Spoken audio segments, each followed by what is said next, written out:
Mother Nature has conceded and finally allowed race season to get underway with only one style of precipitation forecasted. Today, the Go Nuclear late models tackle the Utica-Rome Speedway with a one-of-a-kind trophy on the line. A plethora of invaders, including one with almost no late model experience, will look to steal the limelight from series regulars, who have plenty of reasons to win tonight. Who will go fastest, though? It will be answered next on the Atomic Power Racing Hour.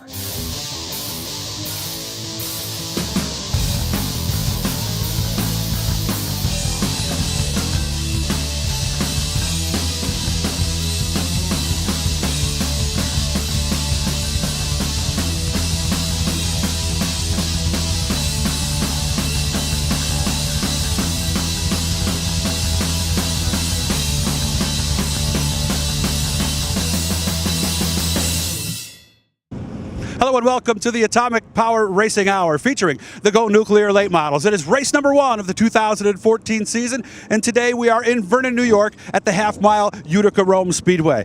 I'm Doug Elkins. Rich Fleck joins us here in the pit area as well. You'll meet the third member of the broadcast team here in just a moment. But Rich, the way the weather's been in the Northeast, a lot of tracks haven't even opened their gates yet. These guys can't wait to go. So when you get a 60-degree day and it's breezy, they sign up for it. It's a beautiful day to go racing. Probably going to see some slick conditions, but the drivers knew that coming in. They know what to tackle on this racetrack, even though some have never raced on the Speedway before. Yeah, and that's going to be one of the variables that the teams will have to deal with today. But for a lot of these guys, like you said, I think it's just a chance to get the race car out and go out and have some fun. Against some drivers that maybe they don't race against on a normal basis. Drivers from the southern tier of New York are here, drivers from right down the road, and plenty from Canada. You mix it all together, you got one of the best fields Go Nuclear late models has ever seen. A lot of those guys in the pit area, they can't wait to hit the track. Let's check in with them.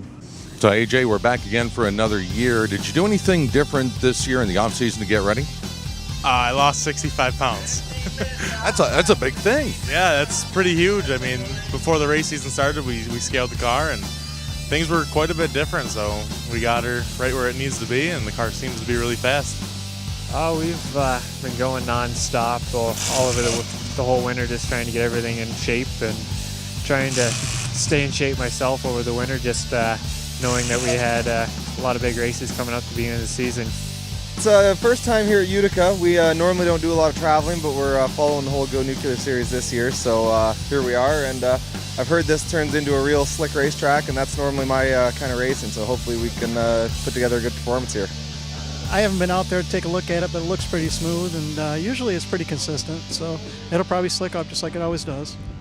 So as you heard, a lot of drivers ready to go here and tackle this big half mile. But the big thing here, Rich, this is only the second time the series has visited this track. A lot of guys don't know what to expect here, do they? Well, you know, when you look at this racetrack, it looks very fast, and it can be, but a lot of times it's about hitting your marks and using the top groove, the bottom groove, and a little bit of both in between can be the key to victory. And although we've had some rain here, the track might start out pretty tacky. This track is known for being very changeable over the course of a night. It'll be wild to watch. And again, some of these drivers, they're used to driving on a Sunday night, a Saturday night.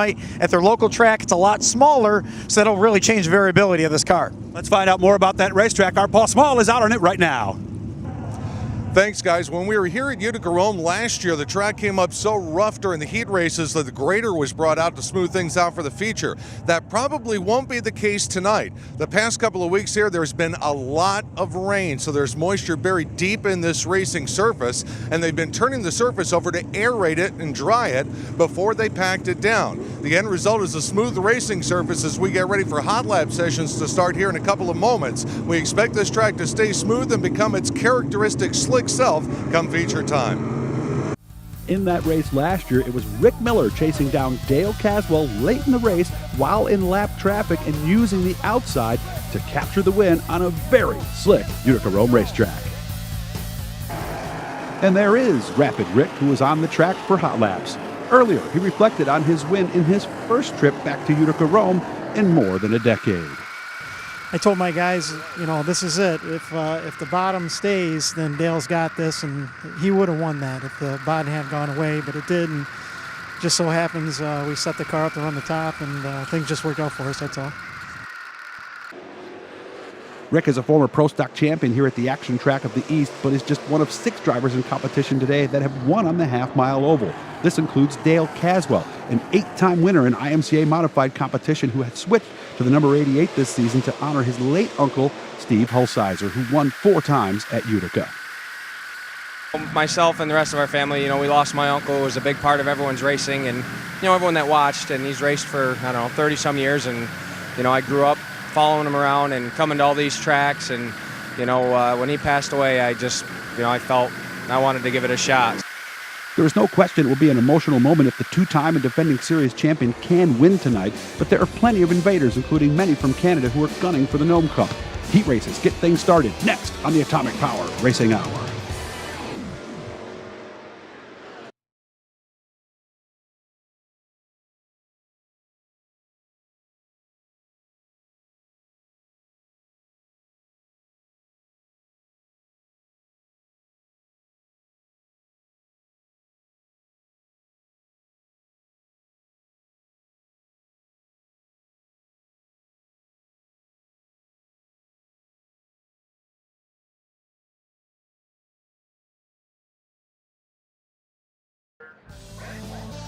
Welcome back to the Atomic Power Racing Hour, where a series record 36 late models have filled the pits here at Utica-Rome Speedway, including 2 weekly racers pulling double duty. But will their plethora of track experience help them out against the late model veterans? I'm hoping it'll help me because I'm at a disadvantage. I mean, I'm a rookie in this car, and hopefully just having the laps on this track, maybe knowing where to put the car, where to go on the racetrack, in the heat race opposed to the feature might give me a little bit of advantage just to get in the show, because it looks like there's a real good crowd of cars here, and we just want to get in the show in front of our hometown fans. Modified champion Stuart Friesen picked up a ride for the day and spoke earlier about the differences between the rides he will pilot tonight. The late model with the 4-link rear suspension is a little bit different. It doesn't have quite a bit the same side bite that the modified or the sprint car has, but it has a whole bunch of forward drive to make up for that. So you kind of, seems like you just kind of finesse it in there, and then as soon as you jump on the throttle, it picks up on the bars and drives off pretty cool. So where the modified, you can kind of get in there, it'll stick a little bit, and then you skate a little bit coming off, as is a sprint car. It's kind of opposite. So it'll be kind of cool, and looking forward to getting in a pack. And wouldn't you know it, both of these drivers, Rich, end up in the first qualifying heat that took place earlier today. And they would have a little work to do, though. Out in front of the race lead, Adam Turner in turn number 1, then Scott Waters down on the inside, and then the racing was on in the middle of the pack. Look at this, 670, making all 9 drivers scrambling for the lead into turn number 3. Now the 2 9s out there, AJ Kingsley, he's in the one that has the green at the bottom, and Stuart Friesen, who we met there just a moment ago, he's in the one that has the red on the bottom. Little contact on the outside, that all-red car of Jordan Peters battling for 3rd. Then it was a battle for the race lead. AJ Kingsley working on the bottom in his 9K, a track that he knows very well, grew up there, Doug, back in the 90s. And there you see on the outside, there's Adam Turner in the number 11 trying to make that work. And you can see Friesen sitting back there in 4th, kind of biding his time, still trying to figure out how these late models get around this Utica-Rome Speedway track. Now it was slick pretty early on, and Kingsley down on the inside found a little ribbon of bite and would stay even going into turn number 1, working for the race lead. But talk about finding bite. Charlie Sandercock in the 57 didn't make the call for the starting lineup in time, had to start in the back instead of on the pole. It didn't seem to matter as the Canadian charged for the race lead. He's been following this series now for several years, comes all the way down from Ontario, Canada. Only second time he's ever been here, but you wouldn't know it here watching him run down a couple of guys who know the track well. A wicked slide job there on Jordan Peters, got him into 3rd, and then he would go after the race lead just past halfway. Look at it, through the middle, going 3 wide. Adam Turner on the outside, Kingsley down on the bottom, and just kept that momentum up, and probably the best thing for Sandercock, throwing the car into the corner. And you can see he tried to find that brown down on the inside. There's your slide job we talked about there, and he takes over the lead last to 1st. An impressive move, and then he started to drive away. Into 4th place would go Stuart Friesen, getting around fellow Canadian Jordan Peters in the 11P. They would both qualify but be outside of the redraw process. Yeah, Peters, a former champion up at Humberstone, will be there in a little bit. Here we go now late in the race. Down on the bottom, going for 2nd, AJ Kingsley would finally get around Adam Turner for a redraw position. They would duke it out to the finish, but off the final corner, it would be Charlie Sandercock with a commanding lead of that 4-car battle. He would score the win, Doug, in impressive fashion. Yeah, and it was really something for him even to make it out to the heat race. And, I heard one call for late model, so I thought I'd get in the car, and then decided to change my visor last minute. I put my earbuds in, and they said late model heat 1 to the track, and then we lost our pole position, had to start at the back, so I don't know whether that gave us more of incentive and drive to get to the front. Ended up the car worked good, and we ended up getting to the front. Heat number 2 on the track. Top 5 get in the show. The rest go to the consolation. And nobody wants to be in that dreaded B main, if you will. Out in front, Dustin Waters early on, but a track master, Dale Caswell, showing his stuff up into second. And then look at this crossover move down to the inside of Waters. Trying to live up to that 88 on the side of his car, driving a little bit like his uncle. 4th to 1st in 1 lap for Dale Caswell. Didn't take long. He would check out from there. Dustin Waters would settle in second. In third, Scott Ford, and then the battle was on. Look at this for 4th place, Doug. Yeah, we talked about 5 cars qualifying. You can see there's 5, 6. We're riding with 7th place Rick Miller right now. He's got work to do. And Rick Miller would have some work, as you mentioned, starting towards the back. Down on the inside in 4th place for a little while was the 97 of Dave McDonald. He'd slide up into Matt Vanderlyn, and a couple drivers from the Brighton Speedway area. Shane Tenace, the car owner for Rick Miller, down on the inside of him. You're riding along with him, and it is a wild ride. And it is, because where is he supposed to go in that situation, right? There's just no room. Kind of shows you the battles of crate late models. The momentum is critical, and they all were kind of sustaining it. Down on the inside, again, McDonald just keeping his momentum on the inside rail of the racetrack.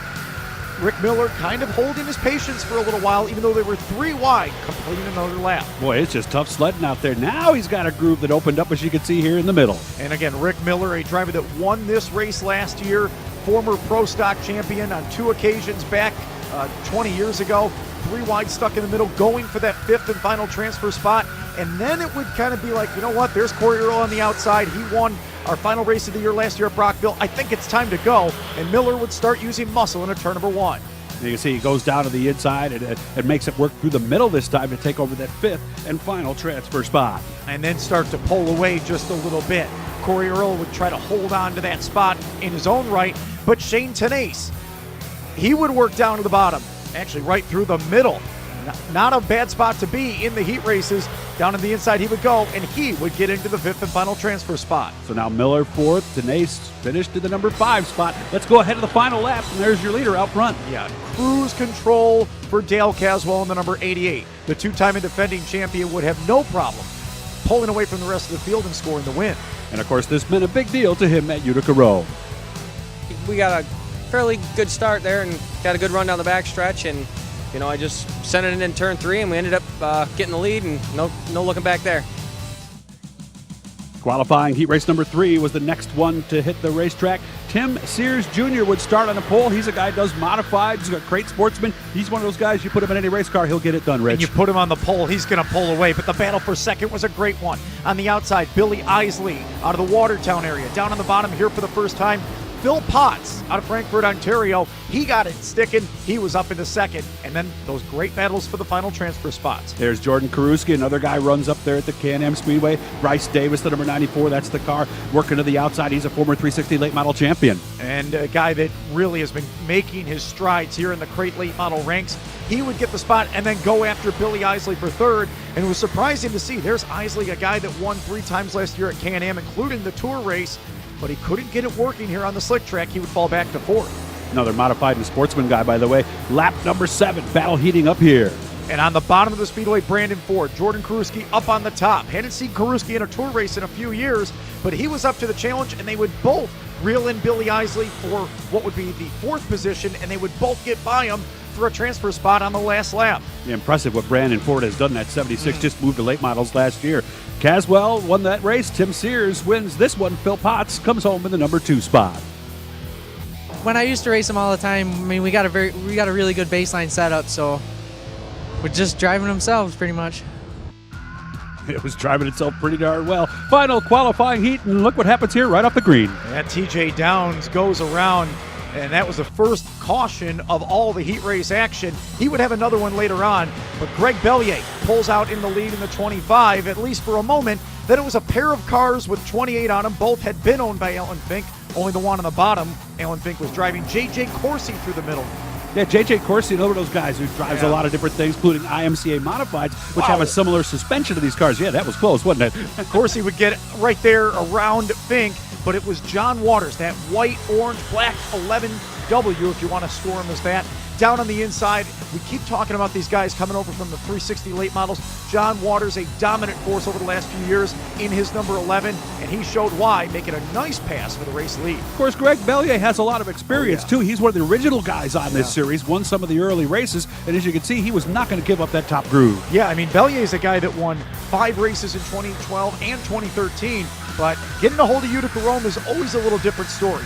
Here, he would give up the top spot to Waters as Waters would check out, and then Bellier had to fight just to hold on to the second position. And really, it's been great how quickly Waters has adjusted to these cars, because the ones they were running before, totally different front end than these things have. It's been impressive to watch him learn. And another great battle on a restart. Caution and come out on lap number 3 for TJ Downs, and that's when Alan Fink got back to work down on the inside rail. He would take second away. Another guy, Doug, that is running a host of race cars this year. And you saw 6 cars there. Only 4 of those were going to make it in and not have to run the dreaded B main. Last lap, Waters out front and cruising smoothly. Pretty impressive to see out of the driver out of Whitesville, New York, down near the Pennsylvania border. He would score the win. Bellier would fall back to third as Alan Fink got by for the number 2 spot. A few others made it in.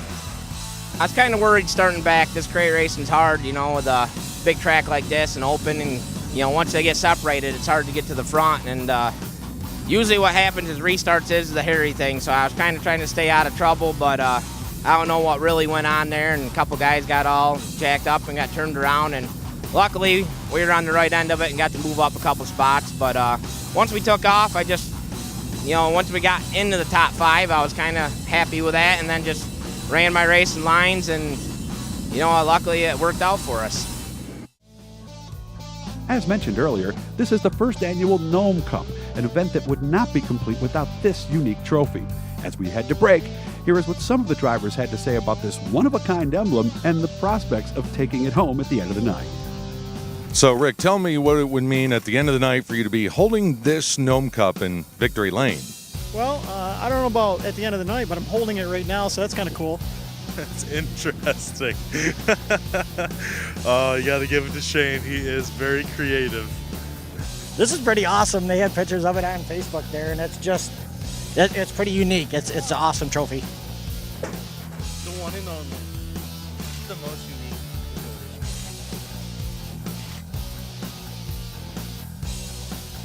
unique.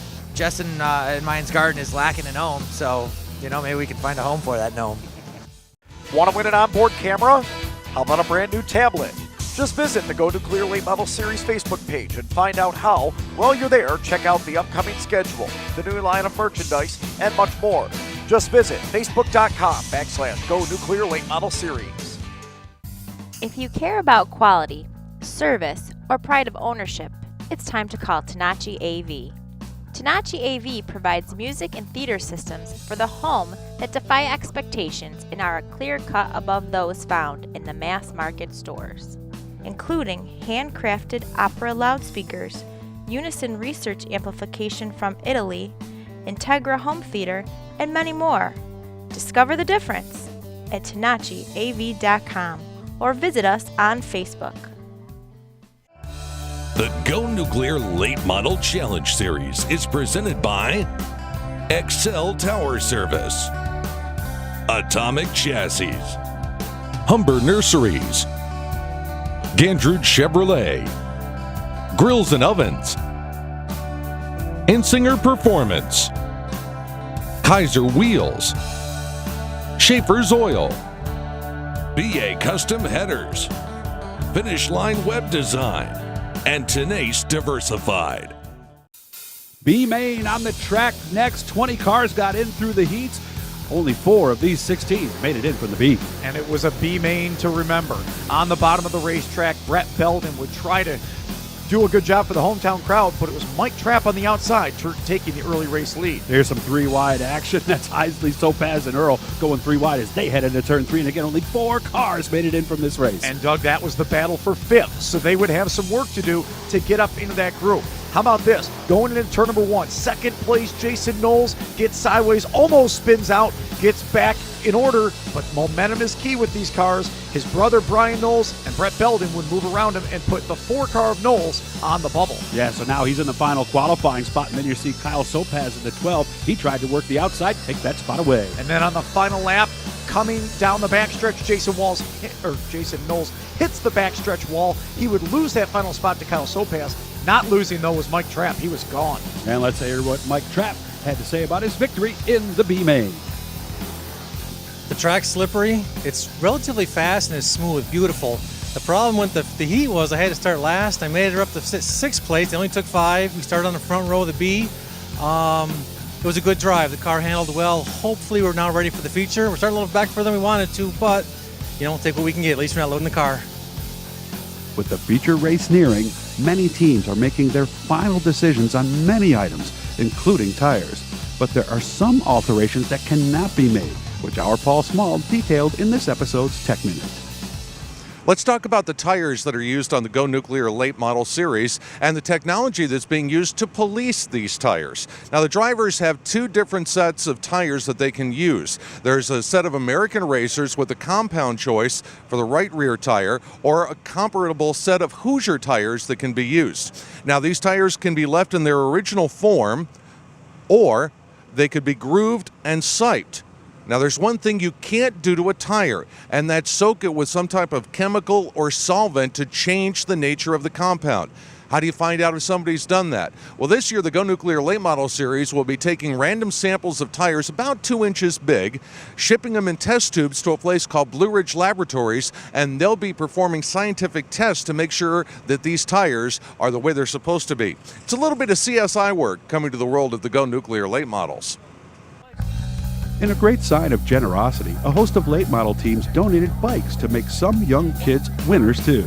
Speaking of winning, let's go back to the pits as Paul has caught up with a pair of brothers that will sit on the front row for tonight's feature. The feature field is set for tonight's Go Nuclear Late Model Gnome Cup, and it's a family affair on the front row for tonight's feature event after the redraw. Starting on the outside of the front row, Dusty Waters, and you've got a little company alongside of you. Yeah, it is kind of scary having him start right next to me, but if he gets out in front of me, I will learn something.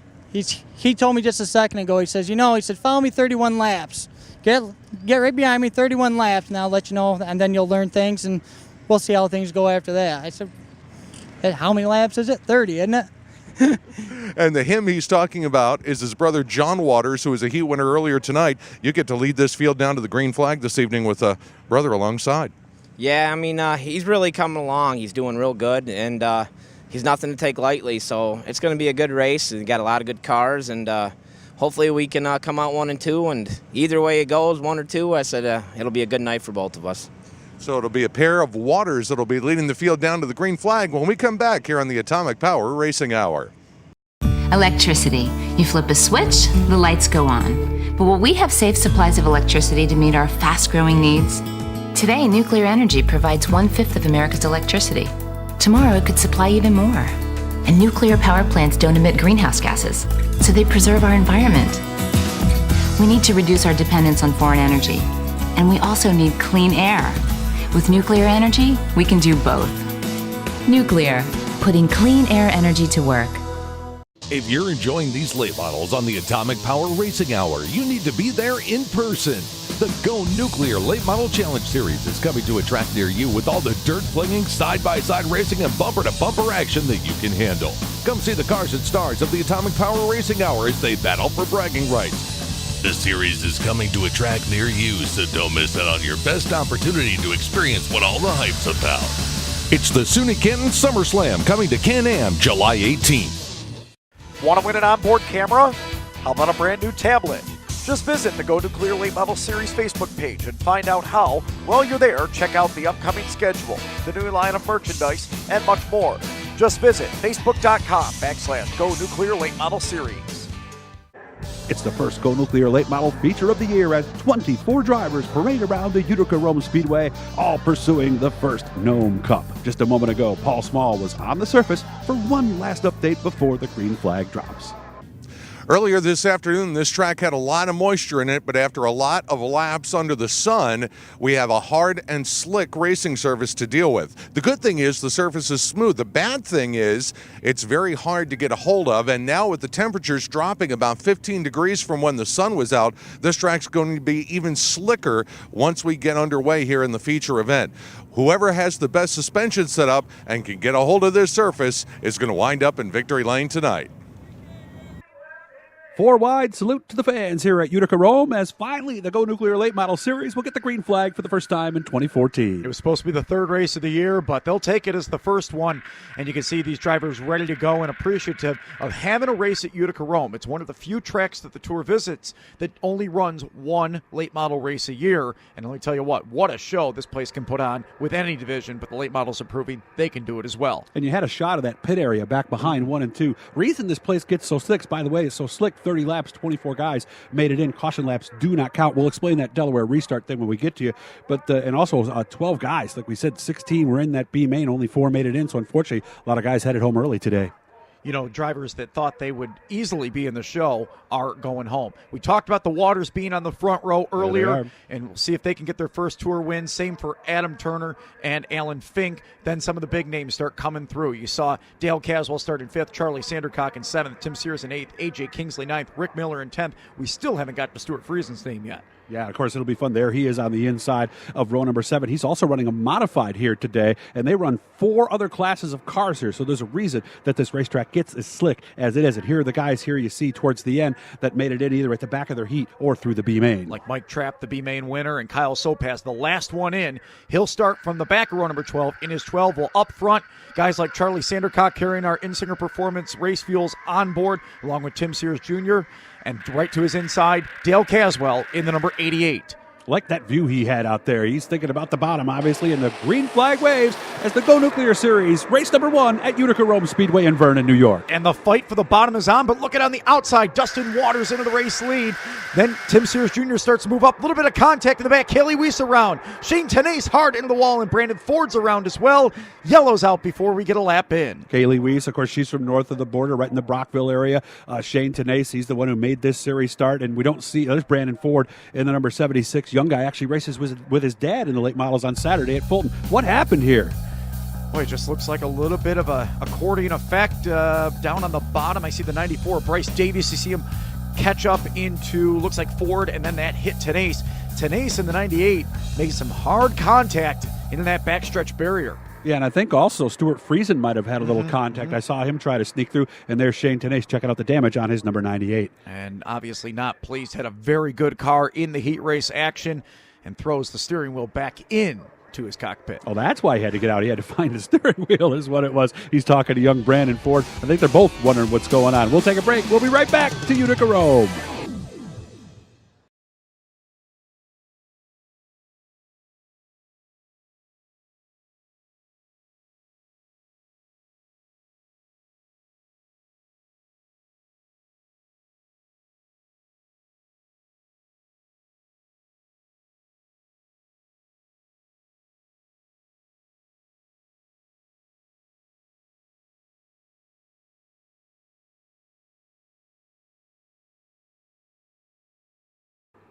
Welcome back here to the Utica-Rome Speedway, the Atomic Power Racing Hour featuring the Go Nuclear Late Models. We got this race started here just a little while ago with 24 cars, a caution early.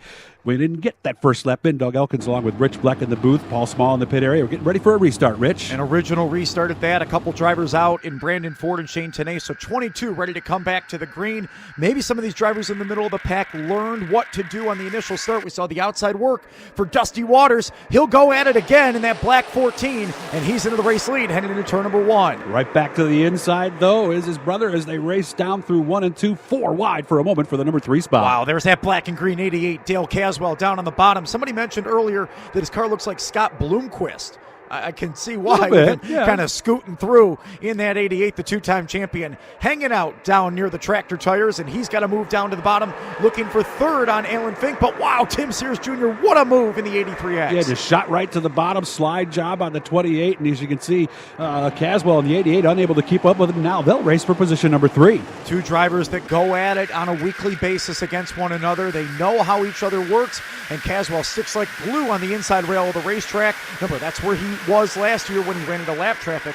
No lap cars to speak of right now as he stays side by side with Alan Fink. What a racetrack right now that has been delivered. Fulton Speedway on Saturday nights is where the two of those guys do basically what they're doing right now. Good battle here as we work lap number 3. There's Charlie Sandercock. Remember, he came from the back of his heat to win, and he's kind of hanging out right now in position number 6. And he's a guy that likes to run the top. Last year, he started way in the back after having some problems in his heat race and came up through to finish in 4th without the aid of a caution.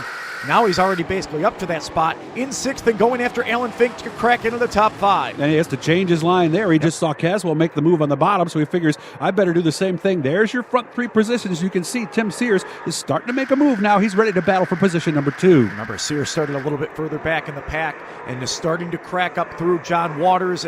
He started on pole, holds on to the number 2 position. Even though Sears is a driver that is from around the area, first time racing at the Utica-Rome Speedway here today. Yeah, he might get here maybe like once a year in a modified, but I know it's his first time here in a late model. Larry White actually owns this car. He does some sprint car and modified action. He's kind of gotten out of the late model, letting Tim Sears have some fun with it today. And there you see the margin, first, second, third. And that's it. Larry White, he might come and watch with him, but has never raced on the Speedway before. But he shows like he's doing the job right now. Yes, he is. And there we see, there's the 88 of Caswell. Those positions 4 and 5. Sandercock's the 57. They're 6, 7, 8 as they work out of 4. And again, some good battles. And look at the guys back 9th through 11th. There's Stu Fries, and he's in front of his team car, A.J. Kingsley, both of the 9 machines. And then the 94, Bryce Davis, sitting back at 11th. Doug, this is one of the strongest fields the Go Nuclear Late Model Series has ever seen. And you know if Stuart Friesen beats A.J. Kingsley in his first late model race, he's never going to hear the end of that one there. Here we go, back to 3rd place. And you can see there is some room there in the middle if Tim Sears can get there. And there is a berm up on the top of the racetrack that has some bite. The track has really delivered basically 3 grooves of racing. You got the bottom, which obviously is the shortest way around. The middle is still good, though. It's no slicker than the bottom or the top is, and the top still has a little bit of bite. And you can see that the daylight is fading as the laps go here, too. So they've got a lot of factors to deal with. And here's the team cars battling with Bryce Davis back in just inside the top 10. And Bryce Davis might actually be the best of the bunch. Sticks it down on the inside rail of the racetrack. The number 94 out of Canisteo, down near the southern tier, near the Pennsylvania border. He's the guy that's run these cars a little bit more than some of the other southern tier invaders tonight. He's won some great light model races in the past, and he's showing why as he is side by side with Friesen for spot number 9. And when we talk about crates, by the way, these are GM motors. The reason they call them a crate is because they actually physically come in a wooden crate. You're not supposed to be able to play with these motors at all, and they are limited in horsepower. There's 2 they can use. One has a little more power than the other, but that's what we mean about the momentum, and you saw that when Bryce Davis tried to make the outside work. Friesen had his foot in it first. He kept the spot. Looks like somebody lost a mud plug, which isn't a huge deal the way the track's being presented today. I think it was John Waters. He still holds on to second, but hounding him right now is Tim Sears Jr. Remember, these drivers don't have rearview mirrors or any spotters to tell them what to do, but maybe the 11 of Waters can start hearing that 83X roar right behind them and go to the outside as they approach lap traffic. Yeah, and some guys actually will go with quieter mufflers in the car so they can hear that, and look at this out front. And Waters has made a move to the inside of his little brother for the race lead. Kyle Sopas, the lap car in front of him. Waters sticks it down on the inside, and you know, that's one of those deals with racers, Doug, that I never understand. They can run down somebody when they're being run down. Oh, but Sopas slows down on the bottom, and Waters is getting shuffled out of the deck. Oh, and he's gone back to 4th, make it 5th place now as Sandercock and Caswell get by. Tough deal there with the lap car. Wow, Waters had just reeled in his brother to get the lead back, and now is back to 5th and has lost a ton of ground. And here goes Sears for the race lead down on the inside. There he goes, down to the bottom. We're just about to halfway, almost working lap 14. You see he hit that little browner clade out of the inside, and that might have gotten him the lead. And you saw the 83X get upset a little bit, but that's okay. The car just kind of stuck back in when it landed, and he is your race leader, closing in on the lap car of B-Main winner Mike Trapp in the 70, and there's the difference. Sears is able to run right off the bottom with a 70. The lap car slid up the racetrack a little bit. Sandercock and Caswell, they were battling for fourth just about a minute ago. Now they're battling for position number third, getting close over there in two. Top two in points from last year, duking it out. A couple of drivers that had a ton of wins around the area last season. Caswell with 9, Sandercock with 7. But Caswell continues to run the top now. We saw him on the bottom early on. He had lost a few spots. Now he's running the rim around Utica-Rome. You can see Dustin Waters there right in front of him. That's the car down on the inside, and yellow is out on the speedway. Yeah, an issue in turn number 4. The 12 of Kyle Sopaz comes around, the car that we had just seen, in danger of going a lap down, so maybe he had a problem on his machine. We'll take a break. We'll be right back. Electricity. You flip a switch, the lights go on. But will we have safe supplies of electricity to meet our fast-growing needs? Today, nuclear energy provides 1/5 of America's electricity. Tomorrow, it could supply even more. And nuclear power plants don't emit greenhouse gases, so they preserve our environment. We need to reduce our dependence on foreign energy. And we also need clean air. With nuclear energy, we can do both. Nuclear, putting clean air energy to work. Planning a trip to Victory Lane? Let Atomic Chassis get you there. Atomic Chassis are built with a high attention to detail using superior parts from trusted manufacturers such as PPM, Winters, Bernheisel, Bilstein, All-Star Performance, Vulcan, and many more. With superior craftsmanship and materials, you know Atomic will last. And since each customer becomes a part of our family, you aren't treated like just another number. So visit AtomicChassis.com today to plan your next trip to Victory Lane. If you're enjoying these late models on the Atomic Power Racing Hour, you need to be there in person. The Go Nuclear Late Model Challenge Series is coming to a track near you with all the dirt-flinging, side-by-side racing, and bumper-to-bumper action that you can handle. Come see the cars and stars of the Atomic Power Racing Hour as they battle for bragging rights. The series is coming to a track near you, so don't miss out on your best opportunity to experience what all the hype's about. It's the SUNY Canton SummerSlam coming to Can-Am July 18th. This segment of the Atomic Power Racing Hour is presented by Beta Racing Photo News. To stay on the lead lap of information for the Go Nuclear Late Model Challenge Series and so much more, you just gotta get a Gator. Welcome back to the Atomic Power Racing Hour. The Go Nuclear Late Models taking on the big half mile here at the Utica-Rome Speedway. Doug Elkins and Rich Bleck up here with you in the booth. We're just at the halfway point. Delaware restart with 15 to go. And an opportunity for some of the drivers to get their way back up through the pack. John Waters was a lap and a half ago going for the race lead, now sits back in 5th, while Tim Sears Jr. has taken over the race lead, looking for his first Tour win since 2011. And this is what is different from a lot of other forms of racing you guys might see. Notice the leader is alone in that front row. That's the Delaware restart. Second place goes inside row to third place outside of that, so it does give the leader a little bit advantage on the restart. I don't know if it's because Delaware was the first state. They do it in Delaware, or it looks like the shape of Delaware. Anyways, we're into green, and the representative of Wilmington would be Tim Sears Jr. He's back out in front. Look at this, 4 wide. Wow, and Fink did a good job backing out of that one right there. 4 wide with late models in turn 2 doesn't always work here. Rapid Rick Miller, the Go Nuclear 33X winner here last year, starting to make some ground, moving up a little bit. He's side by side in a battle for 5th. Look at this for 2nd. Yeah, Dale Caswell working the inside. When he ran IMCA modifieds all the time, he was always one of those bottom feeders that ran that and looked behind there. Rick Miller in the 33 trying to get to the inside of the 57 of Sandercock. And Sandercock, a driver that's probably going to stay up on the top of the racetrack. Miller knows that, and Sandercock nearly spins it out through 3 and 4. Yeah, and the late models do get a little more sideways than a lot of other forms of cars, but even that was a little too much right there, Rich. And we spoke about the crate late models. They want to keep the momentum up, so when you get sideways, it's tougher in these cars to step on the gas and just rock it away. Boy, John Waters has been having some issues right now. Phil Potts down to the inside, and when you take Potts and Waters, you get a plant. That's true. You were waiting to say that one. But that's the first time we've called Phil Potts' name, and that's another guy who doesn't have a lot of laps in these cars, came from something else like most of these guys did, but having a strong run as he's racing with Waters, and he might have that spot. And he does, drives it off the bottom. First time here for Phil Potts.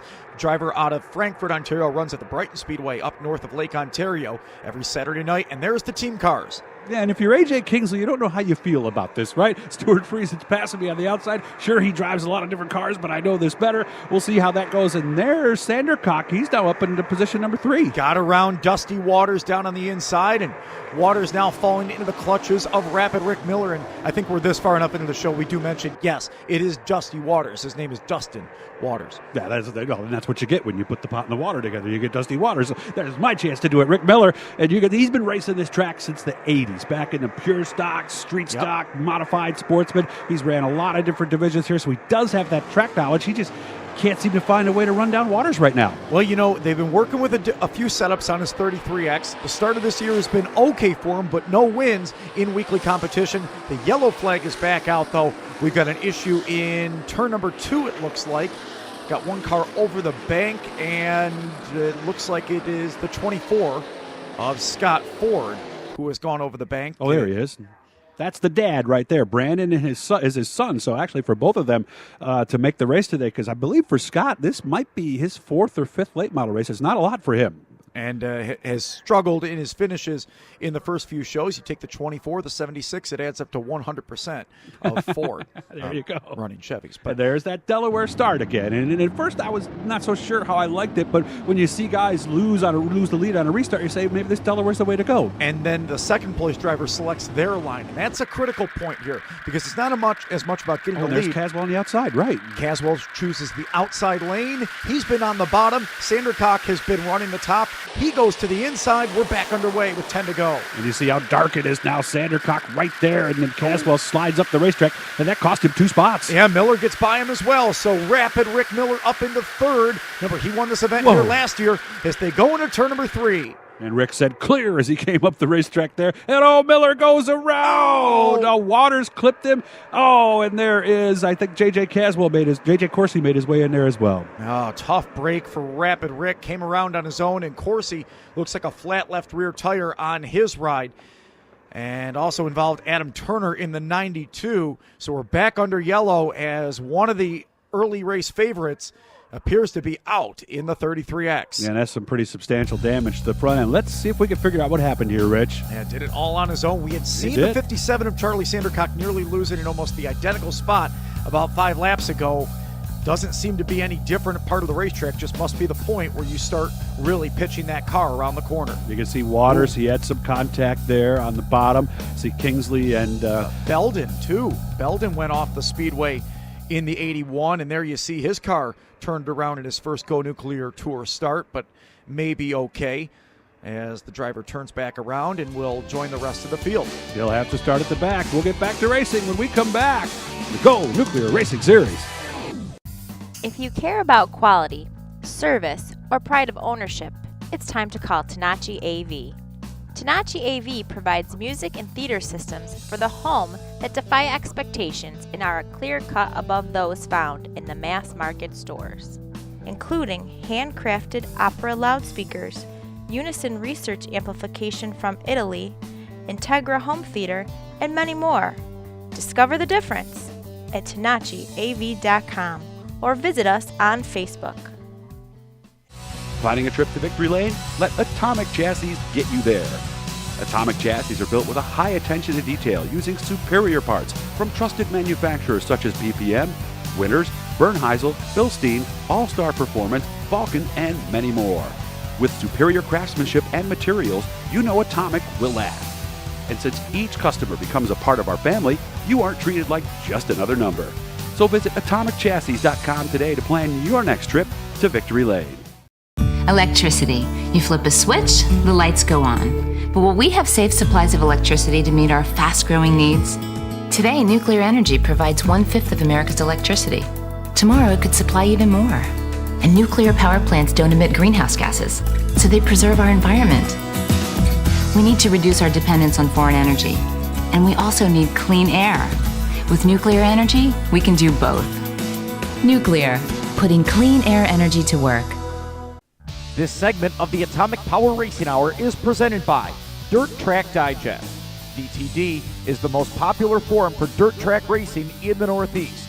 To get involved in the conversation, visit DirtTrackDigest.com. Welcome back to the Atomic Power Racing Hour here at the Utica-Rome Speedway. And we just had a crash over in turn 3 and 4, and I was wondering if Stuart Friese was in that. Looks like he was, Rich. Yeah, it looks like some right side damage. You see him talking it over with car owner Eric Kingsley in the 9X as he was driving it, so he'll get ready for his modified, and we get ready for a restart with 20 laps home, and there's Rick Miller's 33X being towed away as well. 16 cars remaining on the lead lap as we get back to green flag action. Tim Sears has led since halfway, but again, that battle so critical for second. Last time Sandercock had got by, well, on the outside it was Dale Caswell driving up the racetrack, losing 2 spots, but this restart will give him a chance to get it back. And I noticed Sandercock chose the bottom, putting Caswell back on the outside, hoping to duplicate what happened last time. Boy, that was close. Little contact there, and up the speedway goes Caswell again, this time maybe not of his own doing. Sandercock into second. And you know Dale Caswell's going to try to get back on the number 57. Back to his inside line that he prefers. You see how close they get to those implement tires that keep them out of the infield, as Caswell will have to pull in line now in third. Great speed shot here to see the field at Utica-Rome. And a lot of drivers going after top 5, top 10 positions. The brothers are battling again, this time for fourth. Down on the inside, that white 11 of John Waters, trying to move up a few spots here in the late going, was brother Dusty up on the top. And you saw Phil Potts in that shot too. I'm impressed with what he's doing. I don't think he's ever been here before, and he's running in the top 5 right now. Yeah, Phil Potts, a guy that, has done well up at his Brighton Speedway. 4 wins in 2012, 2 in 2013, and 1 last night there up in their weekly competition. But he just got a wicked slide shot pulled on him. Bryce Davis, and he'll cross back to the inside, 3 wide. And Alan Fink watched that and said, looks like the bottom's open for me. 3 wide they go, and that's some pretty serious racing in that bunch right there. How many 3 wide battles has Alan Fink been a part of tonight? Yeah. He's down on the bottom rail, and again loses out on it. That drive off, he's having a little bit of trouble in his 28, but Bryce Davis on the move. Remember, it wasn't too long ago we were talking about him in 11th place. That's right. He is now up into spot number 6. Yeah, he's doing a great job. But of course, the Utica-Rome Speedway, this 3 wide stuff is pretty much commonplace in every division that you see, because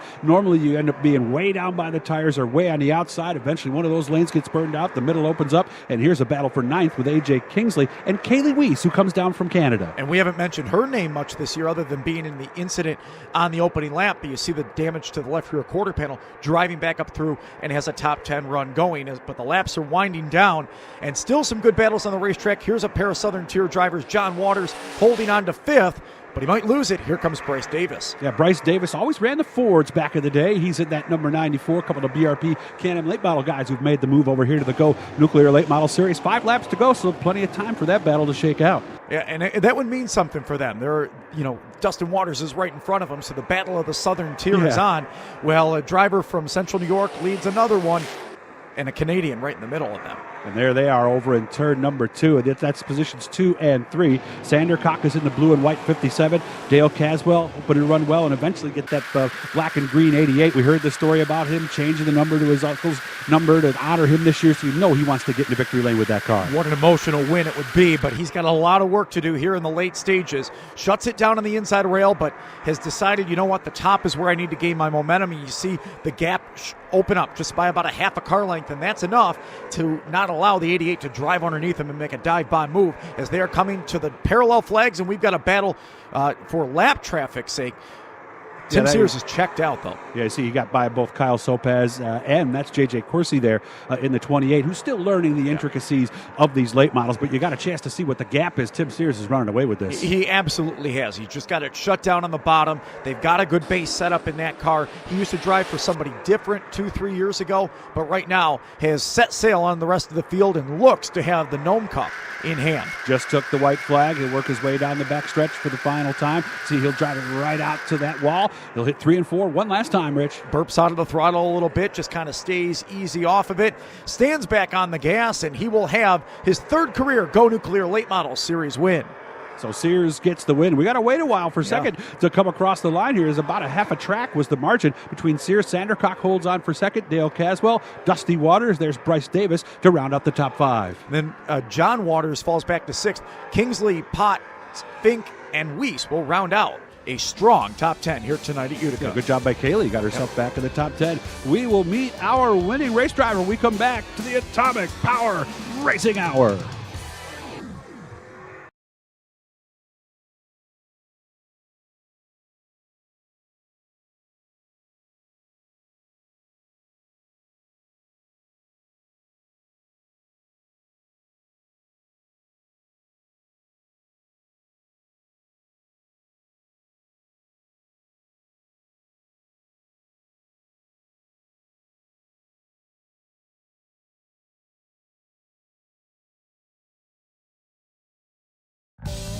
After some wild opening laps of the feature event, Tim Sears Jr. set sail from the rest of the field and cruised to win the Gnome Cup in his first time racing at the Utica-Rome Speedway.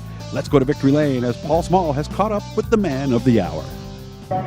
Pretty wild feature event for you, and wow, you wanted to be in victory lane, and here you are. Yeah, I mean, I wanted this. I mean, we spent a lot of time today on the car to get it ready to come here. So I got to thank my dad and Johnny, my helper, and Ty, everyone that helped me to get here. This is nice. Looked like traffic was the key. You were able to close things up there in traffic and then just be in the right place at the right time. Yeah, my car was really good. I mean, it was pretty much drove itself. I mean, it was really good. Anywhere I wanted to go, it would just go. And then that last stretch there, Sandercock and Caswell were having the war, and you were able to just kind of leg it. Yeah, when I saw they switched positions, I figured they were in a nice battle, so it's always nice to have a battle. Then, you know, they're running harder, so you can just ease up. Well, since this is the Gnome Cup, it's only appropriate that you actually get to hold the Gnome Cup. Thank you, sir. So let's take a look, Rich, at how we got to this point. Let's recap our 30-lap feature event. Well, not the best start for everybody as we couldn't get the first lap in on the first try. The guys out in front did a great job, but a little bit of an accordion effect in the middle. Bryce Davis got slowed up on the bottom rail, some contact, and it ended up putting Shane Tenase hard into the outside wall, and Brandon Ford got spun around. He was done as well. Yeah, both of them ended their day. Good racing here early for that number 3 spot. Yeah, this is on the second lap down on the inside. You've got Tim Sears Jr. slicing through the middle, and this is where you started to get the feel that he may have the dominant car on the night.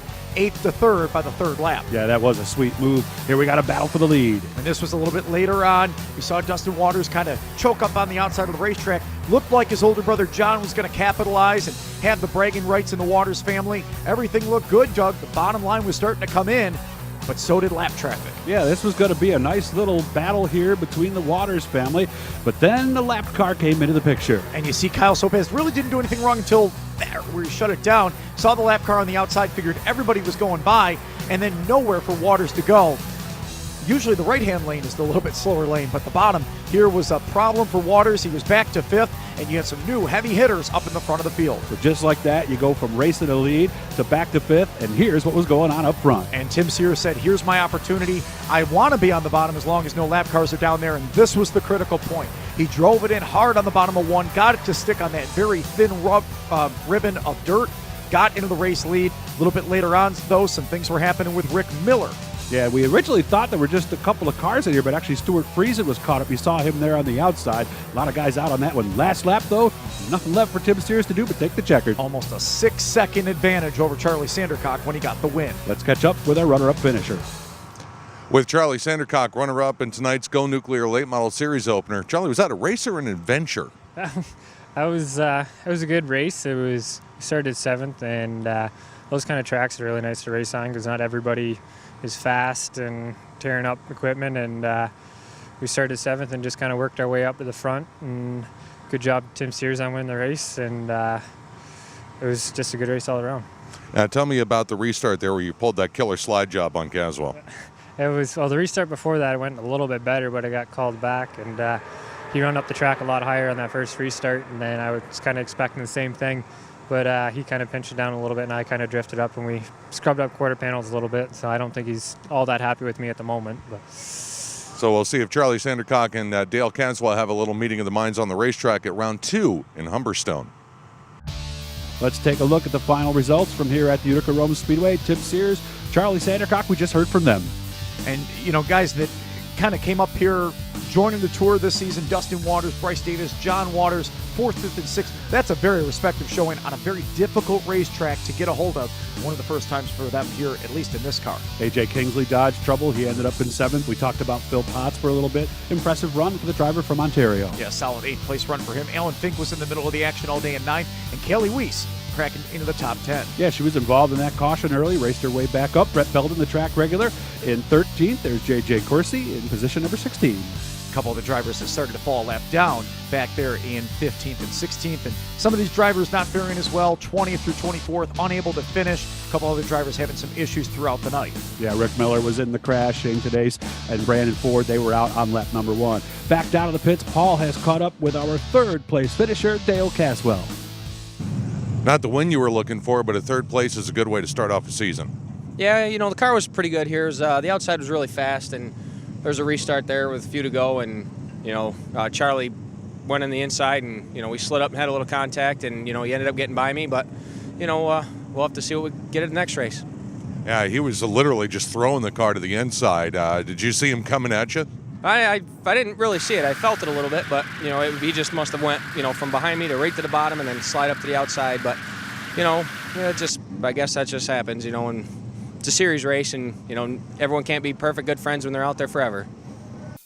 No, they can't. They might not be quite so happy, but I know one guy who is. Tim Sears Jr. down in Victory Lane. He ran an awesome race. Started back in 8th, was in 3rd on the second lap, and then waited and bided his time until he took the lead right at halfway. A well-earned victory, and now he gets to hold the Gnome Cup. For more information on what we're doing here, go nuclearlatemodels.com is where you can find it, or check us out on Facebook. For Rich Fleck, Paul Small, I'm Doug Elkins. What a race it was here tonight in Utica-Rome.